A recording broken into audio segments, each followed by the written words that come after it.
Hello dears, welcome to Nithees cook enjoy. പുതിയൊരു വീഡിയോയിലേക്ക് എല്ലാവർക്കും സ്വാഗതം. അപ്പോൾ നമ്മളിന്ന് ഉണ്ടാക്കുന്നത് നല്ല അടിപൊളിയായിട്ടുള്ള ഒരു വൈറ്റ് സോസ് പാസ്തയാണ്. ഞാനിതിൽ ചീസൊന്നും ചേർത്തിട്ടില്ല. എല്ലാവർക്കും ഉണ്ടാക്കാൻ പറ്റുന്ന രീതിയിൽ ആണ് ഉണ്ടാക്കിയിട്ടുള്ളത്. ചീസോ അല്ലെങ്കിൽ അതുപോലെയുള്ള ഇൻഗ്രീഡിയൻസോ ഒന്നുമില്ല. കുറച്ച് ഒറിഗാനോ വേണം, അല്ലെങ്കിൽ ഒരു പാസ്ത മിക്സ് വേണം. അതിൽ ഏതെങ്കിലും ഒരെണ്ണം ഉണ്ടായാലും മാത്രമേ നമുക്ക് ആ ഒരു ഫ്ലേവർ കിട്ടുള്ളൂ പാസ്തയുടെ. അതാണ് നമുക്ക് വീടുകളിൽ സാധാരണയായിട്ട് ഇല്ലാത്തൊരു സാധനം.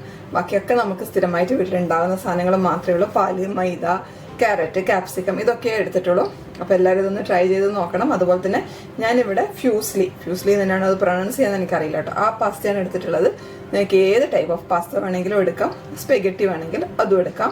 നല്ല അടിപൊളി ടേസ്റ്റ് ആണ് കേട്ടോ, അത് ഞാൻ ഗ്യാരണ്ടി. അപ്പോൾ എല്ലാവരും ഇതൊന്ന് ട്രൈ ചെയ്ത് നോക്കിയിട്ട് ഒന്ന് അഭിപ്രായം പറയണം കേട്ടോ. അപ്പോൾ നമുക്ക് ഒട്ടും താമസിയാതെ വീഡിയോ കണ്ടിട്ട് വരാം. Welcome to the video. നമുക്ക് വൈറ്റ് സോസ് പാസ്ത ഉണ്ടാക്കാൻ വേണ്ടിയിട്ട് പാസ്ത അത് തന്നെ വേവിക്കണം. അതിന് കുറച്ചധികം വെള്ളം നല്ലപോലെ നമുക്കൊന്ന് തിളപ്പിച്ചെടുക്കാം. വെള്ളം നല്ലപോലെ തിളച്ചിട്ടുണ്ട്. നമുക്കിതിലേക്ക് ആവശ്യത്തിന് ഉപ്പ് ചേർത്ത് കൊടുക്കാം. നമ്മൾ ബിരിയാണിക്കൊക്കെ ചേർക്കുന്നത് പോലെ ഇത്തിരി ഉപ്പ് മുന്നോട്ട് നിൽക്കണം. ഈ വെള്ളത്തിന്റെ രുചിയൊന്ന് നോക്കാം, ഉപ്പൊക്കെ കറക്റ്റായിട്ടുണ്ടോയെന്ന്. ഉപ്പ് കറക്റ്റായിട്ടുണ്ട്. ഇനി നമുക്കിതിലേക്ക് കുറച്ച് ഓയിൽ ഒഴിച്ചു കൊടുക്കാം.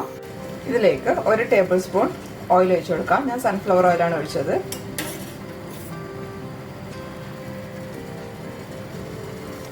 ഇനി ഇതിലേക്ക് നമുക്ക് 2 കപ്പ് പാസ്ത ചേർത്ത് കൊടുക്കാം.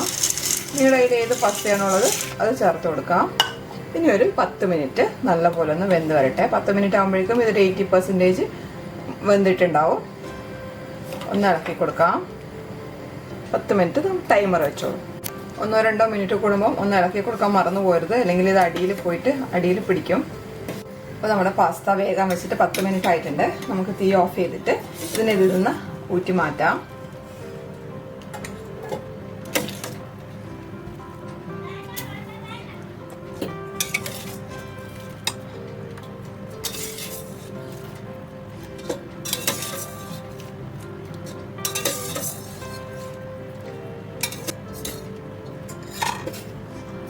ഈ വെള്ളം മുഴുവനായിട്ട് കളയരുത്. നമുക്ക് ഇതിൻ്റെ അകത്തേക്ക് ആവശ്യമുണ്ടെങ്കിൽ ചേർത്ത് കൊടുക്കാൻ വേണം. അപ്പോൾ ഇത് മാറ്റി വെക്കാം. ഇനി നമ്മൾ ഇതിലേക്ക് കുറച്ച് ഓയിൽ ഒഴിച്ചു കൊടുക്കാം. 1 ടീസ്പൂൺ പോലെ ഓയിൽ ഒഴിച്ചിട്ട് നല്ലപോലെ ഒന്ന് മിക്സ് ചെയ്ത് കൊടുക്കാം. ഇത് ഒന്നിനോടൊന്ന് ഒട്ടാതിരിക്കാൻ വേണ്ടിയിട്ടാണ് ഈ ഒരു സമയത്ത് നമ്മൾ ഓയിൽ ഒഴിച്ചിട്ട് ഒന്ന് മിക്സ് ചെയ്ത് കൊടുക്കുന്നത്.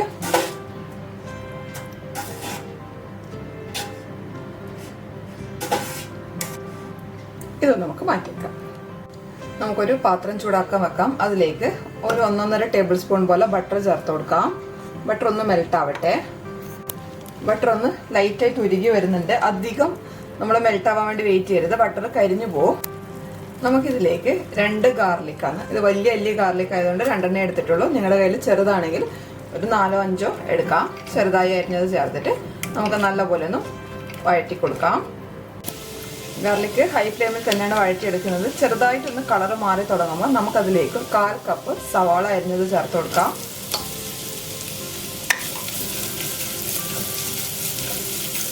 ഇതും ഹൈ ഫ്ലെയിമിൽ തന്നെയാണ് നമ്മൾ സോട്ടേ ചെയ്തെടുക്കുന്നത്.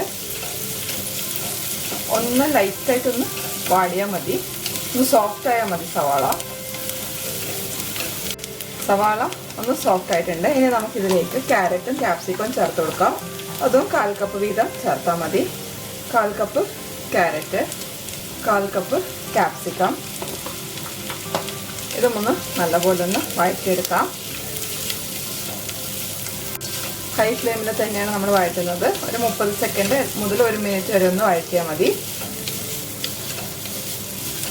വെജിറ്റബിൾസ് കൂടുതൽ ഇഷ്ടമാണെങ്കിൽ നിങ്ങൾക്ക് കൂടുതൽ ചേർത്ത് കൊടുക്കാം കേട്ടോ. ഹൈ ഫ്ലെയിമിൽ 1 മിനിറ്റ് വഴറ്റി എടുത്തിട്ടുണ്ട്. ഇനി നമുക്കിതിലേക്ക് 1 ടേബിൾ സ്പൂൺ മൈദ ചേർത്ത് കൊടുക്കാം. നല്ലപോലെ ഒന്ന് മിക്സ് ചെയ്ത് കൊടുക്കാം. മൈദയുടെ ഒരു പച്ചമണമൊക്കെ മാറണം. ഒരു 2-3 മിനിറ്റ് നമുക്ക് ഹൈ ഫ്ലെയിമിലിട്ടിട്ട് തന്നെ ഒന്ന് നല്ലപോലെ ഒന്ന് സോട്ടേ ചെയ്തെടുക്കാം. നമ്മൾ നല്ലപോലെ ഇളക്കി ആ മൈദയുടെ പച്ചമണമൊക്കെ മാറിയിട്ടുണ്ട്. ഇനി നമുക്കിതിലേക്ക് 1.5 കപ്പ് പാല് ചേർത്ത് കൊടുക്കാം. 1.5 കപ്പ് പാല് ചേർക്കുന്നുണ്ട്. നല്ലപോലെ ഒന്ന് തിളച്ച് ലൈറ്റായിട്ടൊന്ന് കുറുകി വരണം. മൈദ ചേർത്തതുകൊണ്ട് പാല് ചെറുതായിട്ട് കട്ടിയാവാൻ തുടങ്ങും ഒന്ന് തിളക്കുമ്പോഴേക്കും. അപ്പോൾ നമ്മൾ ഇതിലേക്ക് ഇതുവരെ ഉപ്പൊന്നും ചേർത്ത് കൊടുത്തിട്ടില്ല. പാസ്ത ഉപ്പിട്ട് വേവിച്ചത് കൊണ്ട് തന്നെ വളരെ കുറച്ച് ഉപ്പ് ഇതിനകത്ത് ചേർത്താൽ മതി. ഞാനിവിടെ ഒരു 1/4 ടീസ്പൂൺ ഉപ്പ് ഈ ഒരു വെജിറ്റബിൾസിനും പാലിനും ഒക്കെ കൂടെ ചേർത്ത് കൊടുക്കുന്നുണ്ട്. നല്ലപോലെ ഒന്ന് മിക്സ് ചെയ്ത് കൊടുക്കാം. പാല് തിളച്ച് ഒന്ന് കട്ടിയാവാൻ തുടങ്ങുന്നുണ്ട്. അപ്പോൾ നമുക്കിതിൻ്റെ തീ ഒന്ന് കുറച്ച് കൊടുക്കാം. ഇനി നമുക്കിതിലേക്ക് ചില്ലി ഫ്ലേക്സ് ചേർത്ത് കൊടുക്കാം. നിങ്ങളുടെ എരിവിനനുസരിച്ചിട്ടുള്ള ചില്ലി ഫ്ലേക്സ് ചേർത്ത് കൊടുക്കണം. ഞാനിവിടെ ഒരു 1/4 ടീസ്പൂൺ നിറയെ ചേർക്കുന്നുണ്ട്. ഓൾമോസ്റ്റ് 1/2 ടീസ്പൂൺ ചേർത്ത് കൊടുക്കുന്നുണ്ട്. ഒന്ന് ഇളക്കി കൊടുക്കാം. ഒറിഗാനോ ഒരു 1/4 ടീസ്പൂൺ ചേർത്ത് കൊടുക്കുന്നുണ്ട്. നിങ്ങളുടെ ഇഷ്ടത്തിനനുസരിച്ചിട്ട് ഒറിഗാനോയുടെ ഫ്ലേവർ നല്ലപോലെ ഇഷ്ടമാണെങ്കിൽ നിങ്ങൾക്ക് അത് കൂടുതൽ ചേർത്ത് കൊടുക്കാം. അപ്പോൾ നല്ലപോലെ ഒന്ന് മിക്സ് ചെയ്ത് കൊടുക്കാം. ഇനി നമുക്കിതിലേക്ക് നേരത്തെ വേവിച്ച് വെച്ച പാസ്ത ചേർത്ത് കൊടുക്കാം. നല്ലപോലെ ഒന്ന് മിക്സ് ചെയ്ത് കൊടുക്കാം. തീ കൂട്ടി വെക്കാം. എന്നിട്ട് നല്ലപോലെ ഒന്ന് മിക്സ് ചെയ്ത് കൊടുക്കാം. നിങ്ങൾക്ക് ചീസ് വേണമെങ്കിൽ ഈ സമയത്ത് ചീസ് ചേർത്ത് കൊടുക്കാം. ഞാൻ ചീസൊന്നും ചേർക്കുന്നില്ല. ജസ്റ്റ് പ്ലെയിൻ ആയിട്ടുള്ള പാസ്തയാണ്. ഞാനിതിലേക്ക് കുറച്ച് പാസ്ത വേവിച്ച വെള്ളം ചേർത്ത് കൊടുക്കുന്നുണ്ട്. വെള്ളം കൂടെ ഒന്ന് നല്ലപോലെ മിക്സ് ആവാൻ വേണ്ടിയിട്ടാണ്.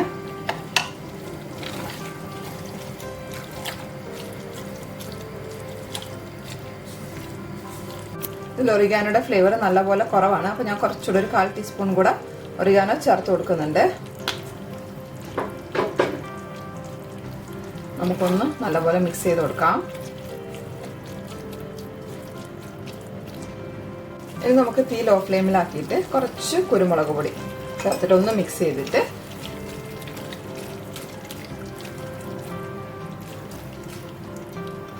അടച്ചു വെക്കാം. എന്നിട്ട് ഒരു 5 മിനിറ്റ് ലോ ഫ്ലെയിമിൽ ഒന്ന് കുക്കാവട്ടെ. നിങ്ങൾക്ക് ഇതിൽ വെള്ളം ഒട്ടും കുറവാണെന്ന് തോന്നുവാണെങ്കിൽ ആ പാസ്ത വേവിച്ച വെള്ളം ഉണ്ടല്ലോ അത് ഇതിനകത്ത് ഒഴിച്ചു കൊടുക്കാം, അല്ലെങ്കിൽ പാൽ ഒഴിച്ചു കൊടുക്കാം. ഇതൊന്ന് നല്ലപോലെ ഒരു 5 മിനിറ്റ് ഒന്ന് കുക്കായതിനു ശേഷം നമുക്ക് തീ ഓഫ് ചെയ്യാം. 5 മിനിറ്റ് ആയിട്ടുണ്ട്. പാസ്ത നല്ലപോലെ സെറ്റായി വന്നിട്ടുണ്ട്. നല്ല ഒറിഗാനോയുടെ സ്മെല്ലൊക്കെ വരുന്നുണ്ട്. ഇനി നമുക്കിത് ഓഫ് ചെയ്തിട്ട് ഒരു 10 മിനിറ്റ് വെക്കാം. അപ്പോഴേക്കും ഇതൊന്ന് തണുത്തിട്ട് കുറച്ചൊന്ന് ടെമ്പറേച്ചർ കുറഞ്ഞിട്ട് ഒന്ന് സെറ്റാവും. അപ്പോൾ നല്ല ടേസ്റ്റ് ആയിരിക്കും കഴിക്കാൻ. അടിപൊളി ഫ്ലേവറുമാണ്. അപ്പോൾ എല്ലാവരും ഇതൊന്ന് ട്രൈ ചെയ്ത് നോക്കണം. അതേപോലെ തന്നെ നിങ്ങൾക്ക് ക്യാപ്സിക്കോ ക്യാരറ്റോ ഒക്കെ കൂടുതൽ വേണമെന്നുണ്ടെങ്കിൽ കൂടുതൽ ചേർക്കാം കേട്ടോ. ഞാനിവിടെ കുറച്ച് ചേർത്തിട്ടുള്ളൂ. നമ്മുടെ ഇഷ്ടത്തിനനുസരിച്ച് ചേർത്ത് കൊടുത്താൽ മതി. ഇനി അതൊന്നും ഇല്ലാതെയാണെങ്കിൽ കുഴപ്പമൊന്നുമില്ല. അപ്പോൾ നമുക്കിത് അടച്ചു വെക്കാം. എന്നിട്ട് 10 മിനിറ്റ് കഴിഞ്ഞിട്ട് സെർവ് ചെയ്യാം. അപ്പോൾ ഞാൻ തീ ഓഫ് ചെയ്യുവാണ്.